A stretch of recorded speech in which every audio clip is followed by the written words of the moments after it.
자, 13번. 자, 1번. 동쪽 하늘의 모습이다 돼 있는데 일단 이 문제 보게 되면 A, B, C는 적경이 같다 그랬습니다. 일단 이걸 잘 유의해서 좀 봐야 되는데 자, 이 문제 풀기 전에 먼저 12번 그림을 한번 다시 한번 보겠습니다. 12번 그림을 보게 되면 지금 적경과 적위가 나와 있는데 적경이 같단 말은 적경 EH 그러면 적경이 같으면 이 선상에 다 위치하고 있겠지. 그러니까 이 선상에 위치한 별들보다 적경이 같다가 되겠지. 자, 그리고 별들의 적경적이는 변하지 않죠.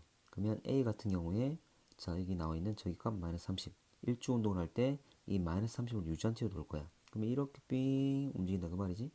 자, 그 말은 바로 별 A의 일주권은 저기 값과 같다 그 말이지. 그래서 이렇게 저기를 나타내는 이 값들은 일주권과 같은 값이 되는 겁니다. 자, 그러면 자, 적경값이 동일하다. 그러면 이 같은 선상에 위치한다, 같은 선상에 위치한다, 같은 선상에 위치한다 될 거야. 근데 먼저 방향을 이야기해 보면, 자, 별이 이렇게 저기를 따라 움직인다, 일주권을 따라 움직인다. 전체 모습은 거의 반원을 그리고 있는 거지. 이런 모습 띄는 것은 북반구 중위돼서 남쪽 하늘의 모습이었지.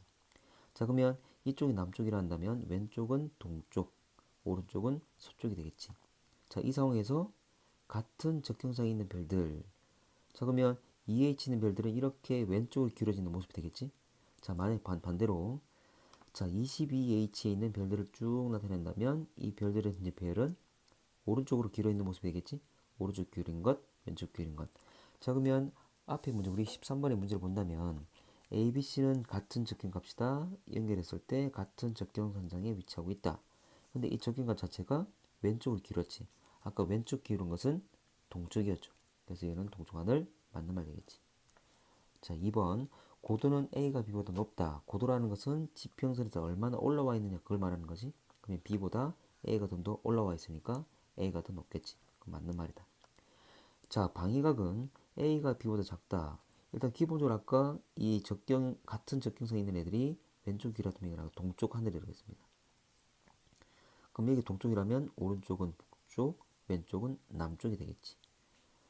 자, 방위각은 북쪽으로부터 시계 방향으로 재는 각이야. 그러면 시계 방향이라는 것은 북에서 동으로, 남으로 나중에 서로 가는 거지.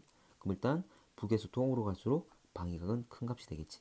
그러면 A 현재 보면 북에서 시작했을 때 A를 가장 먼저, 그 다음 B, 그 다음 C를 만나겠지. 그 말은 방위각이 A가 가장 작고 C가 가장 크다는 거지. 그래서 A가 B보다 작다? 맞는 말 되겠네. 자, 적위는 B가 C보다 크다. 참고로 동쪽 하늘이다. 여기는 남쪽 하늘 될 거야. 자, 실제로 이들 현존 일주권이 이렇게 움직일 겁니다. 이렇게 반원을 그리면서 반원을 그리면서 반원을 그리면서 일주운동을 하게 될 거야.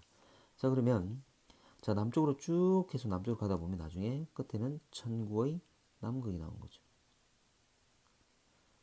참고로 천구 남극의 적위 값은 마이너스 90입니다. 근데 천구 남극으로부터 멀수록 적위 값은 계속 커지겠지? 그럼 가장 먼 것이 A니까 A가 적위가 가장 크겠지. 자, 그러면 B와 C를 비교한다면 B가 더 멀리 있으니까 B가 더 크겠지? 그래 B가 C보다 크다? 맞는 말 되겠지. 자, 세 별 중에 C가 가장 먼저 남중한다. 자, 12번 그림을 다시 한번 보면 자, 적위는 별들이 일주권 같다 그랬습니다. 그러면 자, 같은 적경이 있는 것, 같은 적경이 있는 것, 같은 적경이 있는 것. 참고로 딱 남쪽 안으로 왔을 때 같은 적경이 있단 말은 같은 남쪽에 다 일렬로 배열되게 되는 거죠. 모두 다 동시에 남중하게 됩니다. 다시 말하면 동쪽은 왼쪽 기울었고 서쪽은 오른쪽 기울었지만 남쪽에 오게 되면 같은 적경을 가진 애들은 다 일렬로 똑바로 서 있는 모습이 되게 된다. 자, 그러면 A, B, C 13번에 역시 다시 하겠습니다. 13번 자, 그대로 A, B, C 모두 다 남중하게 된다면 자, 가장 높이 뜬 것, 가장 높이 뜬 것, 가장 높이 뜬 것 딱 가운데 다 A, B, C 다 모두 모이게 된다는 거지. 그 말은 A, B, C 모두 다 동일하게 같이 남중하게 된다. 동시에 남중하게 된다 그 말이지. 그럼 누가 먼저 남중한다 말은 틀렸지? 동시에 남중한다. 5번 틀린 것은 5번이 되겠죠.